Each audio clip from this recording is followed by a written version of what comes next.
Hey, va à ta place. Hey, suivant. Faut faire vite, non? Comme ça, mais Eh oui. Non, tu veux faire poésie ou bien tu veux faire chant ou bien conte. je fais poésie. Poésie. On dit, non, on dit pas poésie, on dit poésie. Tu es Poésie. capable de dire que je vais nous ya. Abi, comment nous? Merci, merci. Quand on tient au matin, on tient au Merci, merci. bro, au poésie, mais moi, vie. Poésie. Les Névélines et les Bangalas. Yégué, ça signifie encore quoi? C'est poésie. Hey, pour ton Neveling, pour ton Pangala, ça veut dire quoi? Hey, C'est ma maman qui m'a appelé ça. ah, mais pour les gabi. Non, faut commencer seulement zombie, mais l'autre il y a ça. Je peux partir aller. Hey, zombie. Poésie. La Névéline et les Bangalas. Maître camerounais, sous un arbre perché, tenait en ses jambes un long et gros fromage. Maîtresse Névéline, par envie alléchée, tint à peu près ses langages. Eh, bonsoir, mère de l'enfer, que vous êtes jolie, que vous me semblez beau. Sans mentir, si mon odorat de cesse se rapporte à mes envies et pulsions des femmes, vérifiez-moi qui a le plus gros pénis des hauts de mes proies. À ces mots, on confirma la longueur et la grosseur et le poids du Camerounais. Et pour soulager ses démons sexuels, elle ouvre une large jambe, laisse tomber ses seins. Maître Camerounais s'en saisit et dit, Dagbo dit Névéline, apprenez que toute prostituée est nympholine, vit aux dépens de ses envies sexuelles. Cette leçon vaut bien que ton sel sans doute. Névéline, honteuse, confise, renvoya les Camerounais dans son pays, le Cameroun, et jura, mais un peu plus tard, KNC ne l'y pendrait plus. Hey, Jean de Névéline. et Applaudissez pour moi, et au non? milieu pour applaudir les nous et à toi, on voit que tu es issu de Baname. Donc, tu es Baname avec Au les revoir, blogos. mess. Et au revoir. Vous voyez les cas. Hein? Baname du quoi, ils t'ont caca, bon, vieux, ton le dion, et aussi poésie pour un petit dion. Non, poésie Baname. Névéline pour Nekpo. Tout à l'heure. Coco. Oui? Ah, fais-moi fia. Je suis encore là, directeur. Ah, oui, au faux, mais. Hey, Moi, j'ai déjà fini. tu as fini? Oui. Moi, je suis en train d'évaluer mes enfants sur les poésies. Une poésie de CC de don, bon, il y a un haut, mais. Ah, c'est vrai. C'est ça, Il donc. ne faut pas t'inquiéter. Bon, nous, nous, on dit qu'il y a. Ah, donc toi, tu n'es pas au courant. Quand il parlait, moi, c'est-à-dire, j'imaginais la scène. Hein? Notez beau. Oh, non, j'ai des preuves. Ben, de bleu, jalousie. Jalousie, écoute, on va demander. Oh, jalousie, bon. Et n'a bleu jalousie. On a un bidi to amour ou ne on a Eh? Ma wa. Aïe, et non, on a sorti de mais non, on a sorti de jaoui, de mais. Ore, to gbe ogba. Bah, mi montant, gbé mi adoué. Gbe ogba. Il y a mi montant, gbé mi adoué. Et donc, on bon dia, bon, donc, C'est. hein? C'est père, mais yon, des tchèques bon, ben collé, ni des voix biblo, D'accord? nous des biblo, bon, on a ta kameni. Quoi, mi do, lancé. Bah, elle en tient, mi goûte au léo. Des bouts de minablo, sona tchèque. Dote, ouais. Ah. Et à moi, à c'est quoi? Et dote? Que il y a un Louis. Donc elle a peur de. Elle a peur d'aller quick. Elle a peur de Mlemi. Qu'on s'empête en rien à lui de aider, mais. Oui, non. Et un Louis pour lui sortir de main. Bon. Elle sait de quoi elle est. Elle tombe bien, elle est capable, non? Toi, mais fille, elle doit dire que c'est un peu. Mais on est ni. Mais crier, né? Qui a grillé son mangala? Alors que n'était gangagan. Nyato ka gon. E gon. Amwele su do ne dewe pin nya hobi manga pin ton e. E no de manga pin ni do. Yeke. E mo tan gbe an do. Et un double petit ding béton. Un do gbe ti te ton. Un do gbe un do so ton de me. Oh, Somi. Ko le bo. Somi. Ma fière de tchadjou le khora de fidi hein. E ne. Bodo kobo aha.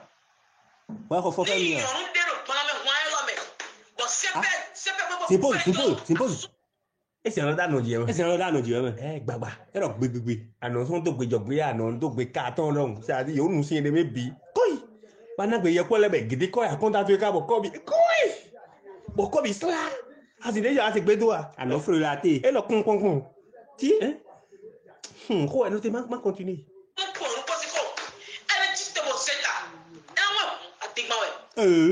Mais on a L'autre n'est où est le sixième mon ami. C'est à cause de Bangala qu'elle est en train de crier comme ça. Neveline ou un gros oué. Non, ouais. Mais là. L'autre n'est où. Mais là. Non, maman, encore d'une année, on est à Fola qu'elle est liée.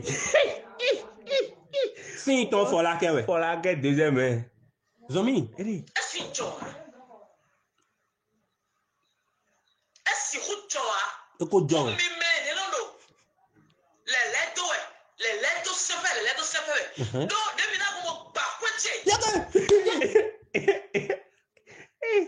E ba wo yo. E agbate. E ba wo mi don hun ko we. No te e da yan lo na gbana na me. Nous c'est quoi grandia? C'est quoi? Les lettres s'appellent. Non, depuis là comme ba kwetche. Mo ba dans me wa mi no bi bare. Mo la bi seseme. Ba mi de kutole ya. Jam mi na me jile kole. Janta suno. E pour le sous-toment Do pose. Atia. Donc, elle a bakwiton. Bakwiton. A sou d'abo don mi. Oui, elle s'est mariée. Et quand nangman et nangman yan. Bo a jalousie. Bo a jalousie da ko de blo. Wa ho, a vi gan ho wa gbon ko de no e. Ba ko ji. Le demi no le da digbe. Elle parle en pleurant. Elle y a vu. Tu es en train de pleurer à cause du Pangala. Koi. Et non dernier allo donc. Et mon temps gbeando e. Nya. No ele po. E wa lo se so jime. E da janta po sun to me. Sun to yon me wa o. Atu o kan le e kan o ati lo po ji han. Bo lo e de ko che me che wo ro godo. Ha, pelazi. Ana ya na le ko a. Ko che me ni wo no video. Ate ko a. Sembe o ye wo ro godo. Ai quoi. Un de dio ne. E ko ngu gbeton. O ja o. Mo ta gbe me do e. Ko to yon. Na futu misipado. Ko ma we ko ndo ne. Ai se ko futu ko. Na mi ble. Fong bedo ande. Na mi. Mais à combien de fois vous devez dire à Dieu? Doté. Ma wo do gbe da si me do à cause de ne. C'est ça qui m'inquiète quoi. Ba on a gbe da si me. Na gbe da si me. Nu e ka kan me do nte sin mi ka de mo di ma o. Ni ando. E do asu je mo ka mi o tumbo. Na he gbe da si me. Ma on a gbe da si me. C'est sérieux ça. Donc ma wo so do de no do. Pardon do c'est que e wa nu ma so ko so ke o a medio. Mi me do le blo le o. Enyo a mba nu mi ni blo mo a. Nye o la mi do ko yo ho. E do menacé ouais. E ye blo din kaka bo Cameroun na duwe ton sempre blo vocal de lo zunya. Kabina. Bo ko le blo je ko me so tuje yo je wa. E o. Ne mo do vraiment blo. E ma na lo gunguna guno de ya. E o fonu me le don e sempre blo mo a. Sempre ne simplement blo mo a die. C'est les débats. No do vegan. Yo vegan ma mo do ya ko se ko mo do. Won. Come. Yo vegan no tu bo yo vegan. Gensoubou, on va gloire. Edier m'a donné Edier. Quand on nage dans la file là, et non tu dis, c'est que. Et des citernes maintenant. Au foot, doit bien au bas. Le conseil de quoi on a dit Neveline. Nos jingo, nos champagne, et de nos cologadi. Et c'est quoi? Et c'est service toi seul. Mais peut-être au milieu de ça, moi j'irai. Au prendre quelque chose à manger. Vocal au voya. Vocal au thème, mais pas qu'on est bien. Bien. Croque ma vie de gonala. Croque ma vie de gonala. Ma vie tintimde. Aïe. Vocalo. Allez. Ni ma chomide. La plaque de la sirumi. Et quoi la peau du dos? Ni ma bien mide la mer. Mi me nyonou anyele. Nyonou célibataire, nous la soupe wea. Ton célibataire pas soupe wa. Toute catégorie confondue. Et confondre le bi. Ni mi ma chakoa. Mi na mo tako. Ni mi ka momiyo. Elle en fait. Elle en fait des sous. On dirait qu'un do phénomène de où. Eh oh, nous avons phénomène ba. Misoba, zia, misoba. T'es donc nous dire quoi non dit. Misoba, do amonte wala de quoi kabi. Miasia. Ton Dieu, c'est un Dieu de constat. Non, non, avoir pour moi, on constate, non, non, yége au. Bon, dès qu'à dire que uniquement au Camerounais, Sine. Boudoni pour Camerounais aussi, ne, ben wa pas d'aller ça, boudoni dire que, mais il n'est qu'à tabagandi le fiat dire.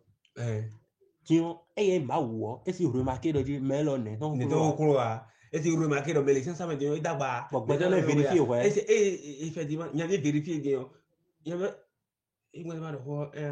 Camerounais n'a pas. Après, maintenant, on va parler en français. Et maintenant, le Camerounais viendra. Et là, on va avoir des coups.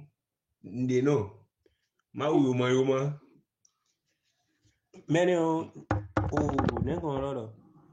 Ni mau je mene mau desu de dagbeton do ai khaye to boyan nu anje do gbe me bi bon de son po am et voilà alors les gens vont s'entretuer tabina abo ye wono ko re de memo abo le na mini bandi buboa ojo o me lo to fi we et là o CP jawe badan ah oui CP jawe ah fitu bizarre na le yema ama khoi ka enwe hu an pa si to yo me ke ndimeni la